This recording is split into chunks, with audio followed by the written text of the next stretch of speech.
Sekiro Shadow Die Twice is a game made by From Software, spawning from the twisted minds of Hidetaka Miyazaki and published by a company that shall not be named. Just like any other From Software product, this game has all of the trademark From Soft touch. Difference is that this game actually tells you the story this time, kind of. Absolutely brilliant and one of the most satisfying parry mechanics I ever played, and probably is one of my favorite games of all time. Originally, this video was gonna be me attempting to challenge myself to beat Sekiro with zero death, a la Iron Pineapple style of videos. As I wrote the script, it became clear early on that it's really boring and fucking stupid, so I scrapped the idea. But not wanting to waste all of my research, notes, and 100 gigs worth of Sekiro footage, I decided to make this video. So instead of boringly telling you how to beat each boss, I'm going to wrongly summarize, some say incorrectly summarize perhaps, the story of Sekiro and tell you tips, tricks, fun facts, that sort of stuff, and hopefully be fun in the process.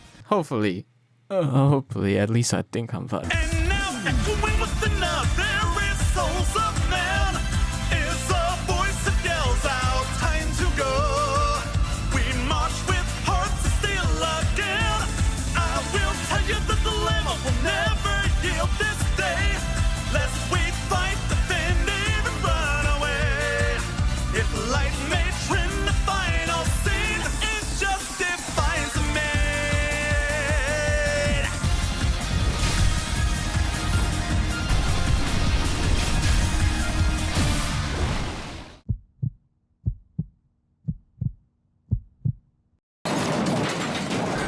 Oh man, what the hell was that?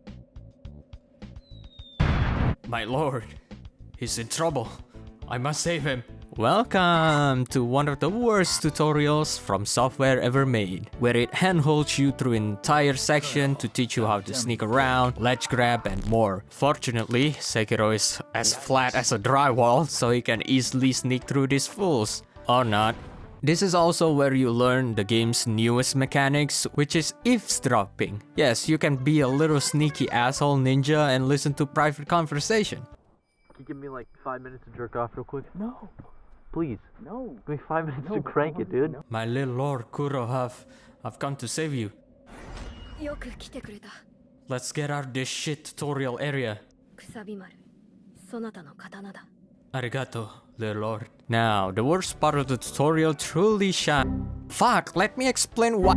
Let me fucking. If you can pass that questionable game design, Sekiro has a revised combat system, very different from other Souls games, where in other Souls games, you need literal years to parry with tricky parry timing. If you block at the right time in Sekiro, you automatically parry the enemy. And if you fill up the posture bar of the enemies by parrying their attack, you can then enact a death blow, where you can instantly kill someone bypassing their health in a very spicy way. After unbreathing the enemies by stabbing them in the throat, Sekiro then calls upon his little lord to go and escape Ashina, but then encounters Junichiro in their way, with Sekiro just ending up committing an assisted suicide via Junichiro. Fortunately, Junichiro is kind enough to not fucking murder our ass, and instead left us stranded on a field like a true anime antagonist. Oops, I hope that hand wasn't too important. Why don't you just kill me right here now and get it over with? Kill you? I'm not a cold-blooded killer, you know. Besides, you're gonna bleed out and die anyway. Is it leaving me here to bleed out to death is more cruel than just giving me a mercy kill right now? I can't hear you from all the way over here. What the fuck? What the? Well, to answer your question there, boy, your hands got fucked up pretty badly, so I attached that prosthetic arm as a replacement. How does this even work? I don't know. I mean, it has grappling hook and you can attach firecrackers to it. I'm gonna get going now. grappling hook makes every game automatically better. With his new mode of transportation, Sekiro proceeds to slaughter everyone like an evil Spiderman type shit, aiming to reach the top of Ashina Castle where Lil Kuro is held and save him. But before we get to that, we have to fight the ogre, or what I like to call him, the refund monster. This is the monster that made like 90% of the people that buy this game smash their controller into a drywall, as this monster is quite the challenge. If you don't know what the fuck you're doing, that is. Here's a tip. After deleting all of his minions so they don't get in the way, you can just get away. Like, no cap, you could just run to the other direction. When the monster loses interest in your ass, you can just sneak back in and do a backstab, deleting one of his health bar. And yes, this works for every mini-boss that isn't gated by a fog wall. After that, you can just throw oil in his face and go gadget pocket flamethrower until the monster is dead. With the refund monster defeated, Sekiro then web swing further deeper into the region, encountering a giant white snake that wants to be his husband, and a guy that is sad about his horse that died because of firecrackers lighting up in his face. Wow, that piece of random information right there, I'm sure that won't foreshadow the next encounter. Wait, hold up, why is this area suspiciously empty? My name is Kyobu Masataka Oniwa! As I breathe, you will not pass the castle gate! Okay, so that's why.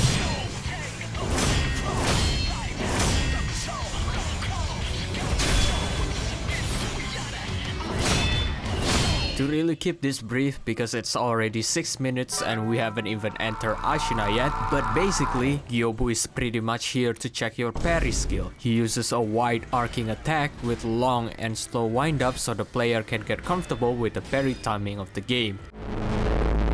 One tip I can give you is that just block if you have a hard time parrying him, because most of the time his attacks are not enough to break your own posture bar. Use the firecrackers as well, because the firecrackers are everyone's weaknesses. Oh yeah, they're also the Gyobu skip, where you have to do this tricky jump.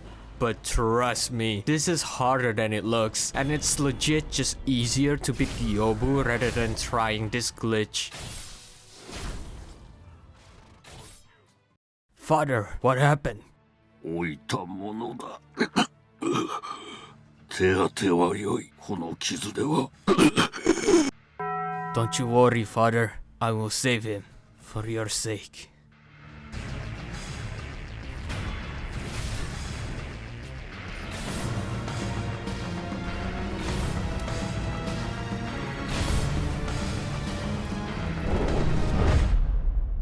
Okay, that was weird. Anyway, if you don't have anything to say, I'm going to just get out of here.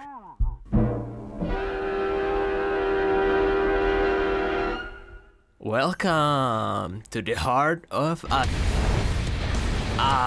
if it isn't the bane of my fucking existence. This bitch, for whatever reason, for me is absolutely always becomes a coin toss on whether I beat this bull fast and efficient or get my shit stomped into the ground while also being burned alive. And I have no fucking idea why some playthrough this shit is so easy and on the other this shit is so fucking hard to fight. So I can't really give you any tips on how to beat his ass. The only advice I can give is hope and pray that he would be easy this time and that the firecrackers would be enough. Oh, thank fucking god, finally, Ashina.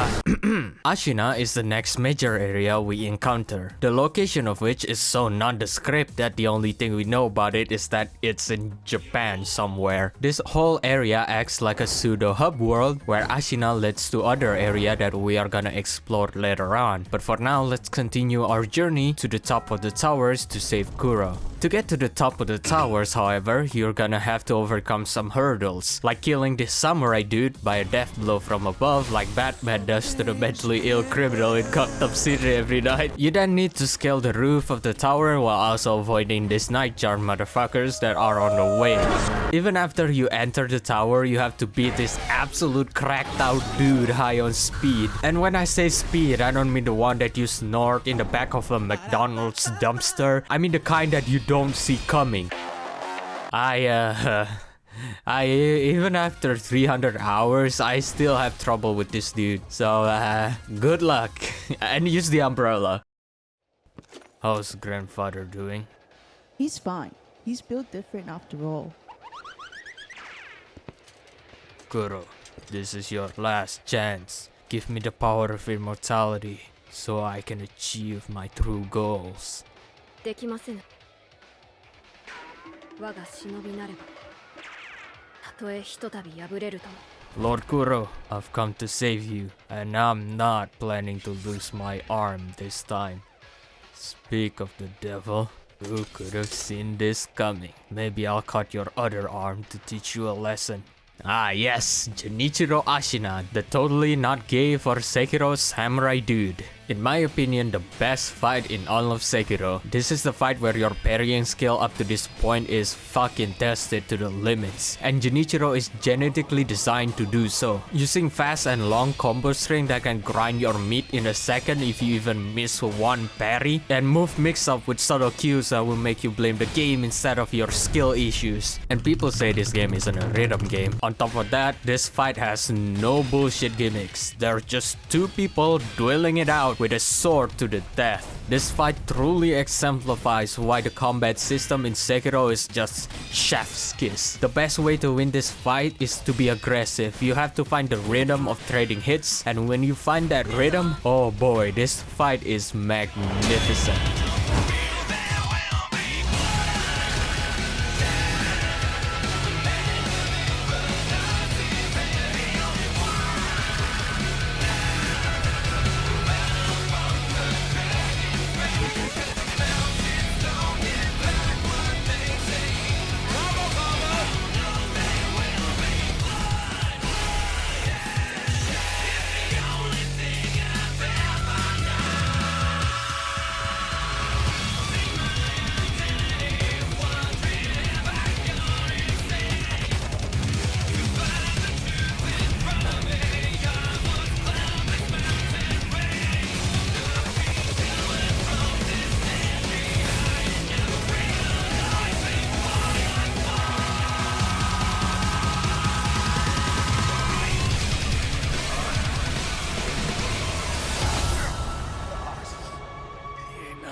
Whose side are you on?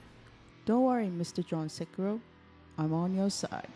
My goals, my dream, my motivation will not die. As long as I'm standing here, I will achieve more power. Wait, resurrection? Only I can do that! How is this possible? Read the item description, you illiterate. Anyway, so long, Sekiro. Now, after beating Junichiro, Sekiro then has to do a lot of talking. I mean, like seriously, there's a lot of talking in this next section. So I'm just gonna summarize it real quick. So basically, you know how Sekiro can resurrect and pretty much is immortal?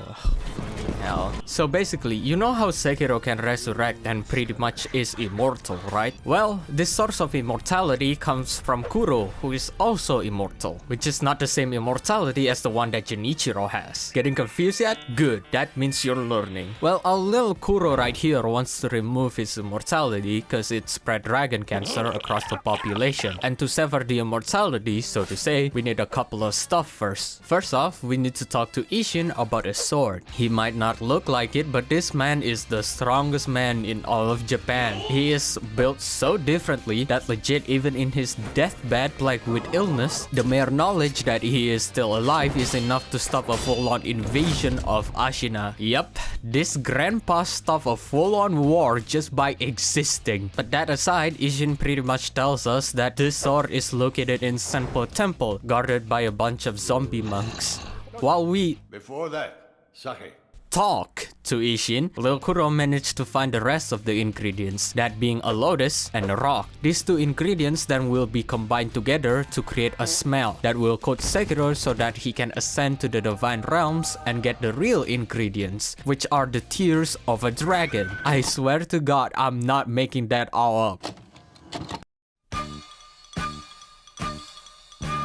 Now that we acquire all of the information for the ingredients of our recipe, we can then head out to the Chinese candy factory, the place that hides our first ingredients. To acquire the sword, however, we need to reach the main headquarters of the factory. On our journey trying to reach the headquarters, we can find the average Amazon workers working here, a giant baby, and a giant bell that makes the game harder. Yes, you can make the game even harder, and also technically yes, the base game difficulty is actually easy. This bell turns it into normal, and then playing without Kuro's charms make it into hard mode. Wow, this cute little statue and pinwheel are adorable. Must be bring your kid to work day. Halfway through exploring the factory floor, we encounter a bridge with a Berserk reference in it.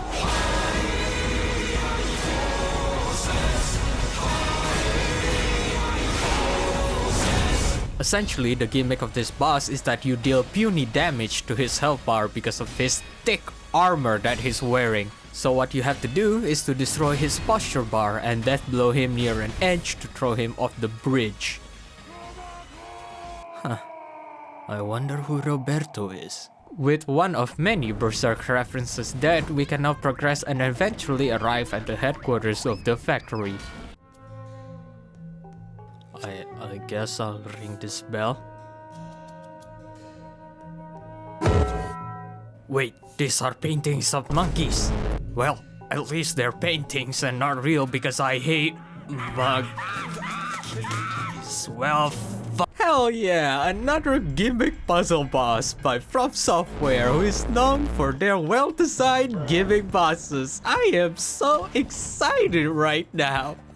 I guess this boss is fine. And maybe some of you is one of those people who think you can easily choke slam or drop kick a monkey will get excited about this boss fight, but not me. I ain't one of those people, bro. And besides, spoiler alert, a monkey will rip your face off. So essentially, this monkey is based on an old proverb or riddle that I can't really remember right now, and you have to solve the puzzle to defeat the boss. There's a proper way of defeating this boss, but goddamn, that takes such a long time to do and is really boring. So instead of putting you to sleep, I'm gonna tell you how to defeat this thing as fast as possible.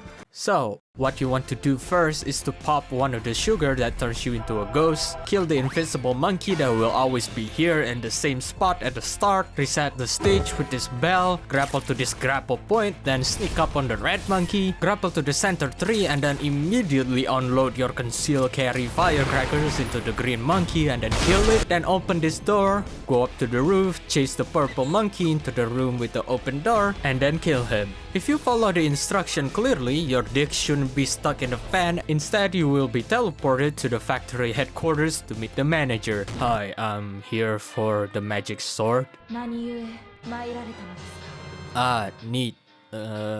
流院の巫女に仕えるお方なのですね。 Is this it? No serious drawbacks? 抜けぬとは。 Neat. Oh, and nice activities you have with the kids, by the way, with the pinwheel and the cute statue and all that. 私も同じ。巫女の忍びよ。 What? なるほど。読んだことがあります。流院を断つ術があると。まともに育ったのは私だけ。ここに眠っています。 Oh god, this is a Chinese factory after all. I'm so sorry for that, but I need to go now. お米は大事と存じます。 Ah, thank you so much. Wait, where am I? What the? Well, I can handle big snake. At least it's not more monk. Welcome to the Sunken Valley, home for the monkeys, and believe me, these monkeys are not nice monkeys. These monkeys are not the type of monkeys that will hold your hands when you feed them grapes, or the type of monkey that will put sunglasses like a baller. The monkeys that live here are the type of monkey that will viciously bite off your testicles for electrolytes. I mean, come on, some of them are even Americans. fuck this monkey especially. There really isn't that much to talk about in this area. It's a pretty short area just filled with monkeys and nothing else. I mean, it's beautifully designed and what else?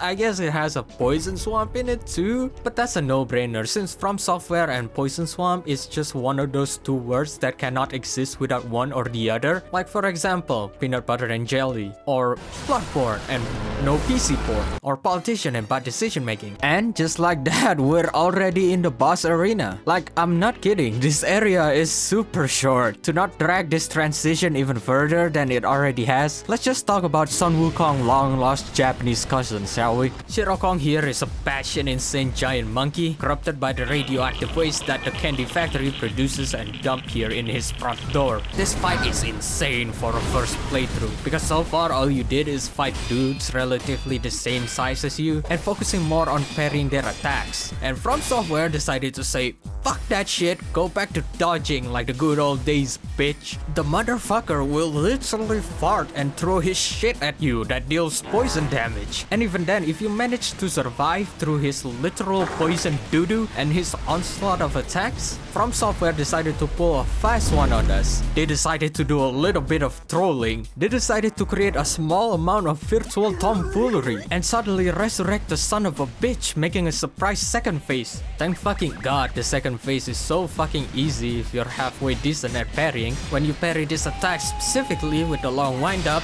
they will fall down for a brief moment, and that's when you bust your magic extending spear and pull out his centipede brain for a huge posture damage. And then proceed to do that for like 20 more times and you're golden. At first, it may sound like this boss fight is rather annoying, but honestly, this fight's kinda slaps, not gonna lie. Sekiro by far had some of the most diverse and consistent quality boss fight, and this fight really highlights that. Especially in the second playthrough, when you memorize the attack pattern of this monkey, the quality of the boss fight really shines. The fact that the madman in From Software manages to perfectly balance the parry-focused combat of Sekiro and dodge the big obese monster boss fight type thing in the Soul series into this monkey's kit is beyond me, and the outcome is truly something else. But then again, your mileage may be varied.